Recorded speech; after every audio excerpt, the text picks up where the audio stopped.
Yang pertama, seberapa inklusivitas bisa kita lakukan? Ini pertanyaan paling bagus. Karena dari teori representasinya seringkali memang tidak representatif. Maka Pak Arso, Pak Menteri, kami itu mencoba mendorong agar teori representasi terpenuhi. Yang pertama, setiap kita melakukan perencanaan pembangunan, selalu nuansanya maskulin. Selalu maskulin. Sehingga orang bangun itu ya jalan. Orang bangun itu jembatan, orang bangun itu fisik. Lupa ada stunting. Lupa ada aki AKB. Ya. Lupa pada pernikahan dini. Lupa pada kelompok stres. Lupa pada religiositas dan sebagainya. Ini lupa.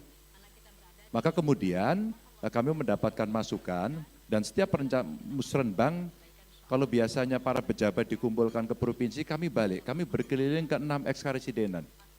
Yang wajib diundang pertama adalah 3 kelompok yang seringkali masuk kategori marginal, mohon maaf. Ini fakta nih, kelompok perempuan, penyandang disabilitas dan anak-anak. Maka orientasi pembangunan kita dalam merencanakan seringkali luput. Sehingga ya rata-rata akhirnya jatuhnya maskulin, tidak punya aksesabilitas yang bagus untuk penyandang disabilitas, dan anak-anak itu pasti diomongin, dasar anak kecil nggak usah ikut-ikut, tahu apa kamu, gitu. Dan anak kecil sekarang sudah mulai protes, dasar orang dewasa kamu nggak tahu perasaan kami. Itu yang terjadi Bapak Ibu. Maka banyak kota layak anak itu sering dimunculkan tapi papanya saja. Faktanya nggak layak. Sehingga saya pernah ngonten, ketemu dengan anak-anak dan saya dikatakan ngapain kontennya receh amat. Sebenarnya pesan saya ketika saya ketemu anak-anak, hai Pak Ganjar ya? Bukan, Pak Ganjar bukan. Siapa? Tuh Giman, saya bilang gitu, terus dia bercanda. Pesan saya sebenarnya kalau kamu ketemu anak kecil, itu anakmu yang mesti kamu lindungi. Karena apa? Nanti banyak masuk cerita-cerita kepada kami, kekerasan kepada anak. Dan ini terjadi di sekolah. Terjadi di tempat-tempat yang terhormat yang harusnya melindungi. Karena kita tidak punya tanggung jawab. Sebenarnya garis besarnya itu. Dan pada saat itulah kemudian kita coba detailkan. Setelah partisipasinya ada di 6 karesidenan baru kita tarik. Baru setelah itu proses politik dengan Dewan.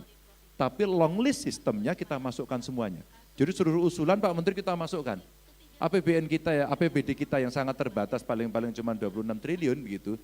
Ya lebih gede punya Kang UU gitu ya. Tapi kalau kita panjangkan semuanya, daftarnya kita bisa 30, 33, 37 triliun. Dan publik bisa kita edukasi bahwa yang Anda usulkan itu tidak semua tercover. Maka harus ada keputusan politik berdasarkan prioritas sesuai dengan RPJMD.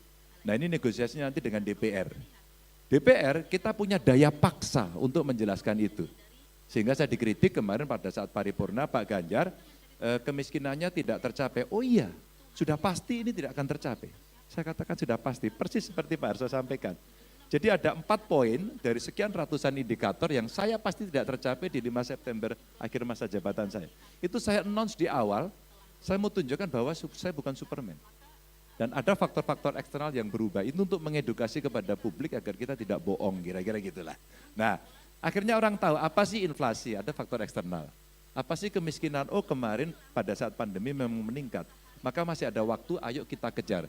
Sekarang Pak Menteri kami lagi coba menekan kemiskinan ekstrim dan stunting perintahnya Pak Presiden. Agar harmoni tadi yang Pak Menteri sampaikan, daerah mikirin juga dong, ikut betul Pak. Jadi infrastruktur yang bagus itu, kalau tidak diikuti pemerintah provinsi dan kabupaten kota, itu hanya infrastrukturnya pusat saja. Maka edit value-nya nggak pernah terjadi. Maka kita kadang-kadang maksa. Tapi kami juga bisa appeal pada pemerintah pusat untuk exit tol-nya jangan di situ. Exit tol-nya di sini, karena ini akan lebih gampang. Nah itu kami komunikasi dengan pusat, maka sinkron, maka harmoni.